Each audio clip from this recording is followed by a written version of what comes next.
Simula na ba ng pagbagsak ng pamilya ng mga Magna Carta? I mean, pamilya ng mga sinungaling mambubudol manlilinlang? O simula lang ng kanilang alitan? Actually, matagal na silang may hidwaan. Si Mangga, hindi naman niya kasundo si Queen Liza nyo. Nai-check ako ba sa inyo na, ay, wag na lang. Basta, may idolo talaga yan siya, no? Mangiyak-ngiyak talaga yung ating mamshi kapag naikukumpara siya sa kanyang idolo. And lungkot na lungkot, walaan nyo yung idolo ni mamshi. Comment nyo sa comment section. Gustong-gusto niyang sundan ang yapak ng isang totoong royalty, ng isang totoong princess. Unfortunately, hindi na natin kapiling ang prinsesang ito sa ibayong dagat. Yan. Ay, alam talaga. Alam ni Ate Marinelle. Plus 5 points sa nakakaalam. Anyway, ang pagkakaalam ko mga tit kuya, after nung pagkatalo ni Wi as Vice President, tinalo siya ng aking BFF Lugaw. Nagkanda istris yan siya. Si Dayonior, namayat, nagka-COVID. Pinalabas nila na tinamaan ng COVID. Well, according to, I think it was SAS who mentioned it, hindi, or maybe it's not SAS. I don't know. Hindi daw COVID ang dahilan ng pagpamamayat ni Anis, ni Dayonior, kundi polvoron. Kasi nga na-depress daw yan siya. Wala naman siyang alam na trabaho. Hindi naman siya nagtatrabaho. Tamo naman ang pangangatawan kahit na mag-lifting yan or mag-weightlifting or whatever, mag-workout or mag-gym. Mukha pa rin siyang lampa. Right? Payos pang iyang lubot, di ba? Payos og buli. Noon sama na siya, oy. Para siyang lampa talaga. Okay? So, hindi siya sanay na nagtatrabaho, hindi naman na-employ yan. So, politics lang talaga ang pinagkaabalahan. Nabangko, 6 years bago naman nabangko, nag-COVID pa! Grabe ang stress nating lahat. Stress din naman, Dayonior. Diba, namaya, tumanda, kasi nga hindi nagkulay ng buhok, ganun. Tapos, nung malapit yung elections, nagpa-interview kay Boy Abunda si Ma'am Shikols. Naka-red pa nga si Ma'am Shikols ng damit, diba? And then, was that the same interview na kasama yung bunso nilang anak, si Vinny? Na kapag mini-mention ni Vinny yung tatay niya na nasa taas natutulog, si Boy Abunda kasi doon in-interview si Ma'am Shi at saka si Vinny sa bahay. Right? May napanood kayong ganyan? Ngayon nababanggit ni Vinny or Vincent Marcos, yung tatay niya, pinandidilatan siya ni Ma'am Shi at hinahawakan siya sa gaganon si gaganon. Pinipigil ni Ma'am Shi na magsalita ng about kay Dayonior si Bunso. Nagpapahinga daw kasi, ang hilig matulog ni Niwi.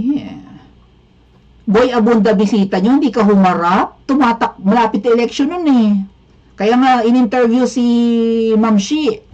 Dahil isa siya sa posible na maging First Lady ng Pilipinas. Lahat yata ng mga First Ladies, no? Ay potential First Lady ng 2022, mga asawa ng mga kandidatong tumatakbo, in-interview ni Boy Abunda. If not all, at least na-interview niya si Ma'am Shi. Kaso mo ito namang Iwi, imbes na Boy Abunda yan, hindi ka man lang bumaba, maano man lang bang bumaba ka, makipagkamay, hindi lumabas si Iwi, nasa kwarto lang, second floor, natutulog. Antisocial nga yan. Hindi siya people person. Ngayon lang ako nakakita ng politiko na hindi marunong makipagkafwa. Singiwi yan. Ilag na ilag nga yan. Ako na makakapagpatunay sa inyo mga kababayan. Makailang beses ko nang nakaharap yan. Nung pumunta kami nung meet and greet sa palasyo, after 6 months niyang naupo. So, December yon. Unang Pasko nila sa Kamangyang. Ilag na ilag yan sa tao. Paranoid pa yan. Promise. Kasi nung nagsispeech na siya, may isang matandang tumayo, lahat kami nakaupo. Nakwento ko ba? May isang matandang tumayo kasi nga loyalista yun ng kanyang mga magulang, mahal na mahal ang kanyang mga magulang. Okay? Idolong-idolo si Madam Imelda at saka yung tatay niya. Tumayo yung matanda kasi nga gusto siyang makita habang nagsasalita. Singiwi, hindi siya mapakali. Opo, sabi niya, opo, matagal pa po ito. Sabi niya, mapapagod. Yung matanda lang giliw na giliw sa kanya because yung mga loyalista, nakita naman na mga maliliit sila noon and nasubaybayan ng kanilang paglaki. Now, presidente na yung dating maliit, na bunsong lalaki, nag-iisang lalaki, not bunso, hindi siya bunso, no? So, yun. Ano siya, aloof siya sa mga tao. Hindi ko nga yan nakamayan. Kaya masabi ko, hinaplos ko na lang yung balikat, masabi man lang na may nahawakan akong Pangulo ng Pilipinas. 'Di ba? Ay, talagang nanliit ako sa sarili ko. Naalala niyo, binanggit ko yan. Parang sinamba kong parang santo, singiwi, hinawakan kong gayon sa balikat. Masabi lang na nakahaplos ako ng isang presidente.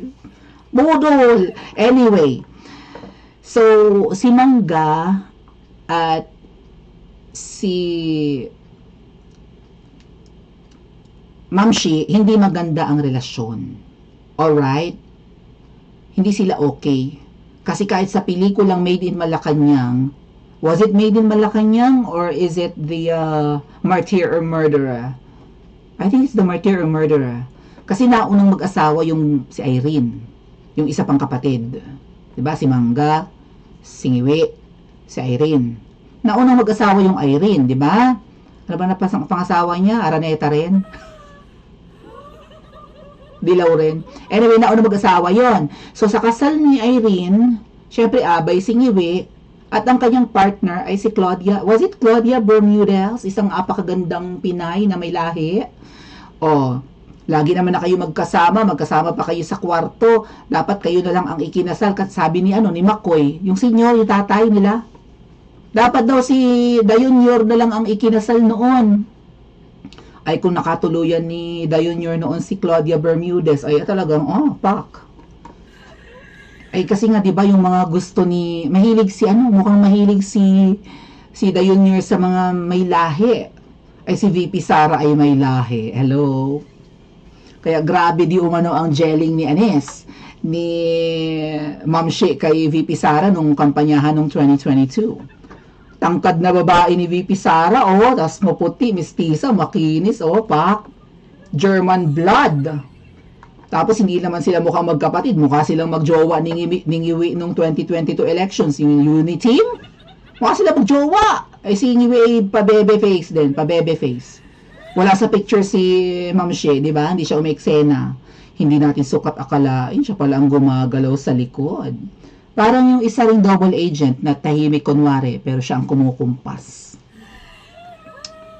Traidora yan, yung isang double agent, ang original na double agent, kilala nyo?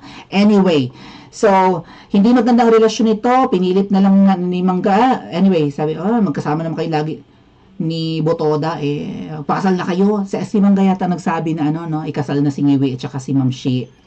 Kayo nagpakasal. Pero kamalas-malas ni Ngiwi, pandak yung napangasawa at native na manok pa. Tama ba? Native na manok. From having girlfriends na may mga lahi at pang-artista, napunta sa pandak.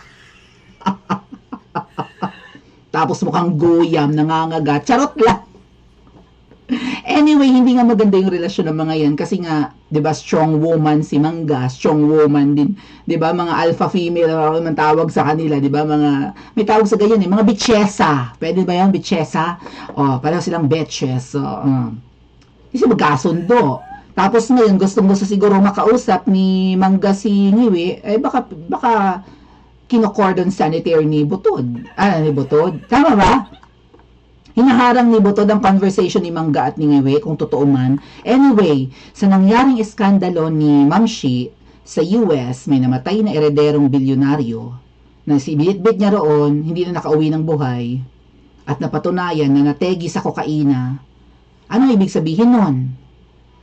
Lumilinaw, nagkakaroon ng idea ang mga Pilipino na bakit ganyan ang tropa ni Ma'am Shi? Bakit ang isinama ni Ma'am Shi na Pinoy sa anemika ay namatay sa overdose sa kokaina?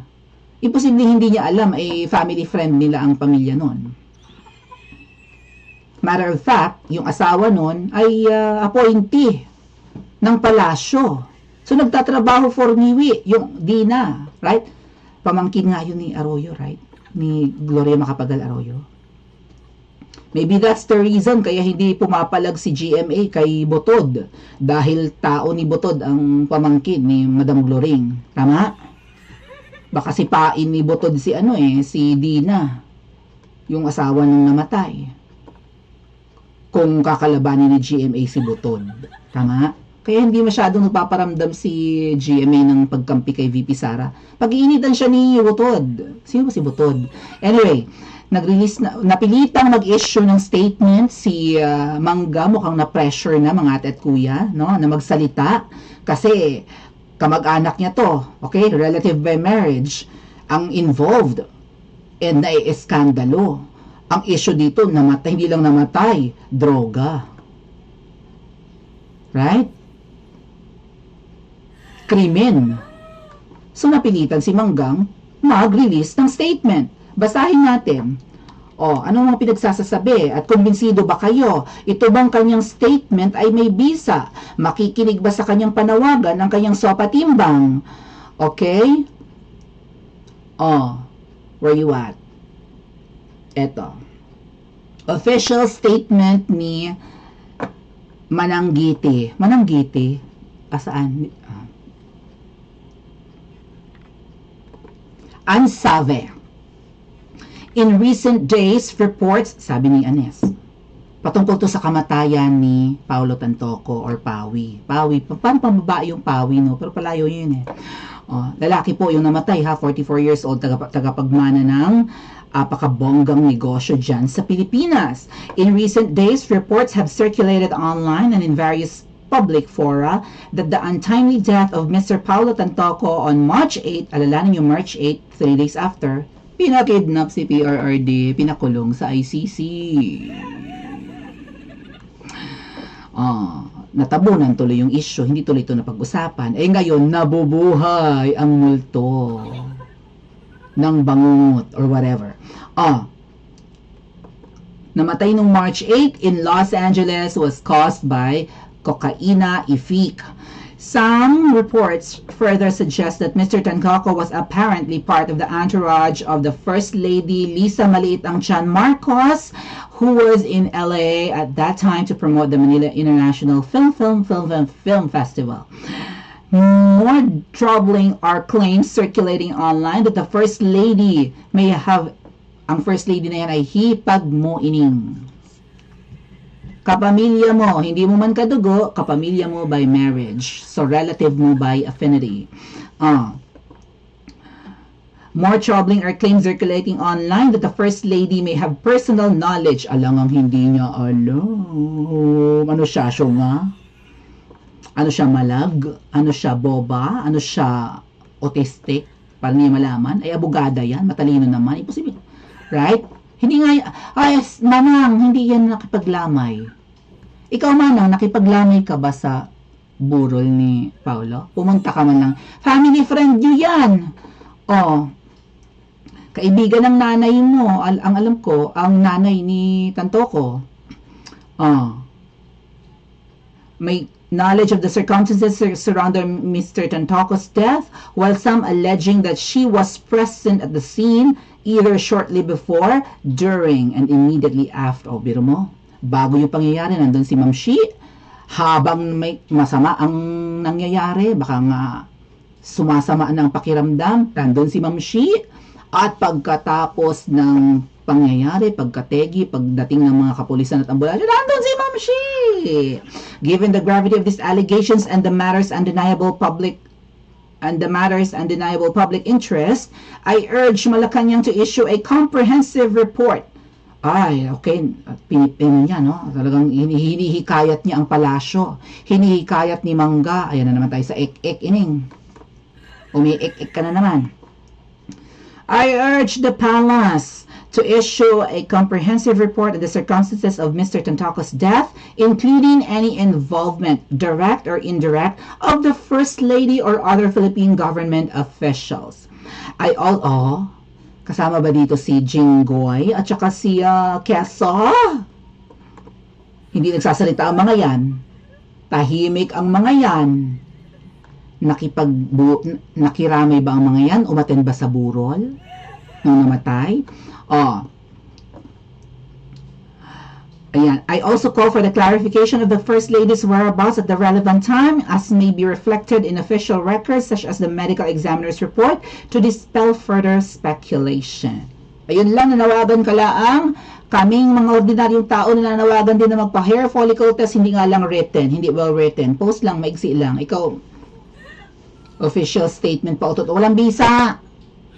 Dededmahin ka lang ng sopa timbang mo. Dededmahin ka lang ng hipag mo.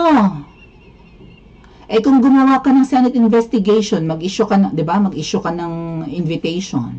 Mag-provide ka ng invitation, imbitahan mo ang yung hipag. Investigahan mo, Pinoy ang namatay sa foreign land. Tapos involved pa ang kamag-anak mo sa kasal. Hipag mo. Asawa ng sopa timbang mo at unang ginang ng Pilipinas. Takot ka ba mangga sa hipag mo? O, ba't di mo ipatawag? Mag-conduct ka ng Senate hearing. Hingin mo yung karapatan mo na humingi ng copy and detailed, 'di ba? Report nung nangyari sa Pinoy. Anyway, ongoing pa mga kababayan, hindi pa tapos ang investigasyon. May mga involved pa siguro mga footage, okay? Siguro may body cam yung mga pulis na pumasok at nakakita ng mga bags of kokaina na nasa table, mga paraphernalia, may mga alak pa. Bukod dyan, may mga, di ba, may mga CCTV ang hotel. So, baka hinihingi rin ang investigasyon or nang nag-iimbestiga. O, baka din drug test silang 6. Alam ko 6, pero 3 lang yata ang in-interview. Sino ang 3 in-interview mga kababayan? I think yung asawa nung Paulo. Si Ma'am Shi at ang girlfriend ni Sandra. Yung starlet. Na may papayang nakalawit sa kanyang parang indie film na tumatakbo siya sa hagdanan na hinahabol siya ng lalaki. Ang kapal ng kanyang bubonic plague. Tapos yung sasonggay ng girlfriend ni Sandra ay Laulaw Lina. Taga Cavite. Kilala nyo? So, 3 yan. Diyan lang daw ang in-interview. Interview lang ba? Hindi ba sila din drug test doon? Bakit ang tahimik ng palasyo? Bakit ang tahimik ni Ma'am Shi Coles? Kung siya ay hindi agad nakauwi ng Pilipinas, may mga nakita tayong mga mukhang inedit na photo, parang ang yung ibang photos na yun ay parang AI pa. Na eme-eming may meeting, di ba? Nalit-lit ni Ma'am Shi. Sa eme-eme na meeting, ma-etchos lang na nasa Pilipinas kuno siya nung nangyari yon or after nung nangyari yon. Yung pala mukhang na-hold siya sa California for a few days habang iniimbestigahan. At saka mangga, kailangan mong huwag kang puro ek-ek. Ek-ek lang to eh. Pinaghihinalaan ng tinuturing mong kaibigan na mukha na si VP Sara. Ang posibleng hindi mo narinig ang sinabi ng Vice President na ang pagpapakidnap kay PRRD ay mukhang ginawa para pagtakpan ng isyong ito. VP Sara, sana i-pressure mo si Mangga. Kasi itong nangyari sa California, itong pagkamatay ng isang eredero na Pinoy, bilyonaryo to ha, ang naging dahilan kaya pinakidnap ang tatay mo para hindi to mapag-usapan, ay i-pressure mo yung Manggang yan, pakipiga, pakidikdik kung kinakailangan, pakipukpuk ng bongga-bongga. Dahil kung ganito lang ang sasabihin dito na ini-urge ko, no, hinihikayat ko ang Malacanang na magsalita, mag-provide ng detalyadong kinemilati comprehensive report. Ba't sila magre-report sa'yo? Pero kung mag-iimbestiga ka, imbitahan mo yan. Noon pa iniimbitahan, noon pa sinasuggest na imbitahan yan. Lalo't nabanggit yan sa PIDEA leaks. Di ba binanggit ni Agent Morales ang pangalan ni Butod na yan? O nasa CCTV footage na may bumisita kay Agent Morales sa bahay niya at sugo ng babaeng yan ang dumating doon? Na-mention yan sa PIDEA leaks sa Senate hearing. Hindi na, tinapos na ni Bato ang investigasyon. Takot ba kayong lahat sa babaeng yan? Mangga, matangkad ka. Takot ka sa hipag mo? Puro ka na lang ba ek-ek after mong manalo? Ganto ka, malamya kang gumalaw? Ano? Ano ang dapat gawin ni Mangga, mga kababayan? Paki-comment nga po sa comment section at mag-like and subscribe din po kayo.